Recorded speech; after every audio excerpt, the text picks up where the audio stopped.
যেদিন আপনাদের কাছে খবর হবে সাইদি পৃথিবী থেকে বিদায় হয়েছে, আমি আপনাদের কাছে শুধু দোয়া চাইবো, আপনারা প্রাণ ভরে আমার জন্য দোয়া করবেন। আল্লাহ রাব্বুল আলামিন কিয়ামতে আমাকে যেন ক্ষমা করে দেন, আল্লাহ পাক তার জান্নাতের ভিতরে যেন জায়গা তৈরি করে দেন। আর শুধু আপনাদের দোয়া চাই, আর কিয়ামতে আমি চাই যারা আমাকে ভালোবাসলেন, যারা আমাকে মহব্বত করেন, তাদের সংখ্যা আমি জানি অনেক অনেক অনেক বেশি। আমি আল্লাহকে বলবো, আল্লাহ আমাকে যারা ভালোবাসে এরা আমার মায়ের পেটের ভাই না, এক জেলার মানুষ নয়, অথচ আমাকে ভালোবাসে শুধু দিনের জন্য। মা বোনেরা ভালোবাসেন, মা বোনেরা আমাকে টেলিফোন করে বলে, আপনি ডরাইটা না, টেলিফোন করে আমার কাছে আমার জন্য তো আমাকে দোয়া করে।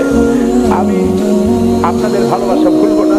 আমি আল্লাহর কাছে বলবো, রব্বুল আলামিন যারা আমাকে দিনের জন্য তোমার জন্য ভালোবাসে, আমরা যেন তোমার জান্নাতে এক জায়গায় থাকতে পারি।